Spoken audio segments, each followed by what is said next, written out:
बच्चे जितने मन के सच्चे होते हैं उतना और कोई नहीं होता। रिया कैसे जानती है कार्तिक को? रिया की हुई कार्तिक की बात को क्यों बीच में काट दिया अनिका ने? अनिका की पहुंच कहां कहां तक है, इसका अंदाजा क्या कृष को है? रेयर व्यू मिरर से देख रहे कृष की आंखों में रिया के लिए एक सवाल था, जो रिया ने कृष के बिना बोले ही समझ लिया था। रिया ने अपने सर के पीछे से हाथ हटाते हुए अपना स्टीयरिंग सीट और पैसेंजर सीट के बीच में लिया और अपने मामा के कानों में कहने लगी, कृष मामा, वो जो चैंपियन रेसर कार्तिक है ना, वो तो मेरी। इससे पहले कि रिया आगे कुछ कहे, अनिका ने रिया को बीच में टोकते हुए कहा, बस करो रिया, मामा को कार चलाने दो। रिया अनिका का इशारा समझ गई थी कि उसे कार्तिक वाली बात आगे नहीं करनी है, इसलिए रिया चुपचाप पीछे जाकर अपनी सीट पर बैठ गई। Sunshine international school Malhotra house से 15 मिनट की दूरी पर था। कुछ देर ड्राइव करने के बाद कार सनशाइन इंटरनेशनल स्कूल के गेट पर पहुंची।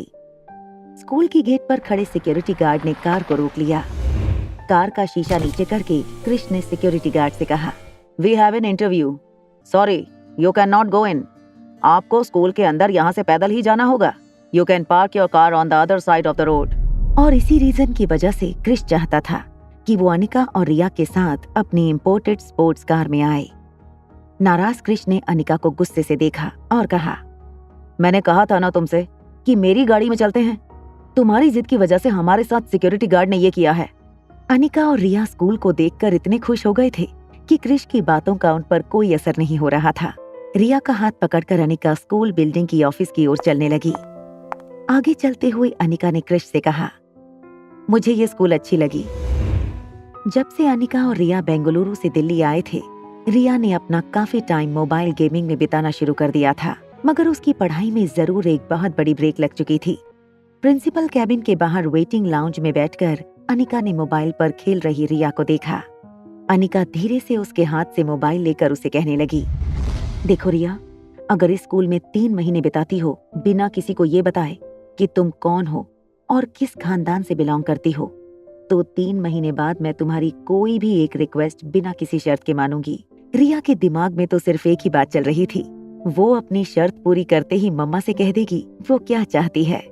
वो रोहित, आर्यन और अनिका के साथ रहना चाहती थी, सब लोग एक साथ। मनाली में जब आर्यन और रिया दोनों एक ही होटल में आमने सामने रहते थे तो अदला बदली करने में उन्हें काफी आसानी होती थी। रिया ने अनिका की बात मान ली और अनिका को फिर से याद दिला दिया, मम्मा देखो, अपनी प्रॉमिस याद रखना, मैं जो रिक्वेस्ट करूंगी वो देना होगा।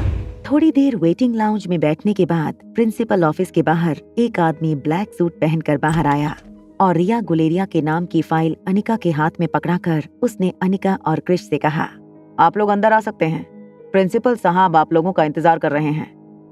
ये कहकर उस आदमी ने रिया के गाल पर हाथ फेरते हुए कहा, all the best little girl. Principal के ठीक सामने रिया, अनिका और कृष बैठ गए। प्रिंसिपल ने कुछ देर रिया की फाइल पढ़ी और अपने आसपास बैठे इंटरव्यूअर्स को भी फाइल दिखाई। प्रिंसिपल ने फाइल टेबल पर रखकर अनिका से कहा, बाहर जाते वक्त बच्ची के लिए यूनिफॉर्म कलेक्ट कर लीजिएगा। स्कूल की टाइमिंग और बाकी सारी डिटेल इस फाइल में है। इस फाइल में लिखी हुई हर चीज पढ़ लेना। As a parent you must go through all the rules and regulations of the school. और हाँ, we don't like late comers. ये कहते हुए प्रिंसिपल ने रिया को स्माइल देकर कहा, all the best and I hope you have a great association with us until you are ready to face the challenges thrown by this world at you. रिया अपनी chair से खड़ी होकर बड़ी पोलाइटली प्रिंसिपल सर से बोली, thank you sir, I really hope I can fulfil all your expectations that you have from a good student. ये कहकर अनिका रिया का हाथ पकड़कर कैबिन से बाहर निकलने लगी। अनिका, रिया और कृष के जाने के बाद ऑफिस में खड़े प्रिंसिपल के सेक्रेटरी ने प्रिंसिपल से पूछा, सर आपने बिना इंटरव्यू के उस बच्ची को एडमिशन दे दिया? प्रिंसिपल ने अपनी चेयर से खड़े होकर कहा, अभी कुछ देर पहले मिनिस्ट्री से फोन आया था, फिर हमारे इंटरव्यू लेने का सवाल ही नहीं उठता। कृष घर तक ड्राइव करते हुए बिल्कुल खामोश रहा। जैसे ही रिया और अनिका बंगले के दरवाजे के पास पहुंचे, उन्हें अंदर से किसी के जोर जोर से बात करने की आवाज आने लगी। अनिका ने देखा कि एक 50-55 साल की औरत अंजलि मामी से ऊंची आवाज में बात कर रही थी। वो औरत अंजलि मामी के बड़े भाई पीयूष रायचंद की पत्नी मीनाक्षी रायचंद थी। मीनाक्षी ने अंजलि मामी से कहा, आखिर इतनी क्या जल्दी थी? अपॉइंटमेंट के लिए थोड़े दिन हमारे जवाब का इंतजार कर लेती।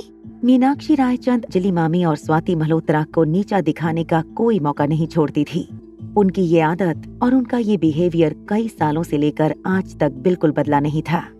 मीनाक्षी रायचंद सोफे पर बैठकर पांव पर पांव चढ़ाकर अंजलि मामी से बोली, देखो, मैं तुम्हें सिर्फ इंटरव्यू के लिए अपॉइंटमेंट लाकर दे सकती हूँ। उसकी बच्ची sunshine international school admission process का इंटरव्यू पास कर पाएगी? मीनाक्षी की ये बात सुनकर मेन डोर के पास खड़ी रिया ने बड़े इनोसेंटली अंजलि मामी से पूछा, बड़ी मामी, सनशाइन स्कूल में एडमिशन के लिए कोई इंटरव्यू भी देना पड़ता है? रिया की स्कूल एडमिशन के लिए क्यों मिनिस्ट्री से फोन आया? अनिका ने क्यों रिया को अपने बारे में किसी को भी बताने से मना किया? कौन है अनिका और क्या कनेक्शन है उसका मिनिस्ट्री के लोगों से? मीनाक्षी को रिया के एडमिशन का पता चलेगा तो क्या होगा? जानने के लिए देखिए अगला एपिसोड सिर्फ पॉकेट FM के YouTube चैनल पर। और एक लड़की को देखा तो के सारे एपिसोड्स को सुनने के लिए डिस्क्रिप्शन में दी हुई लिंक से डाउनलोड कीजिए पॉकेट FM ऐप।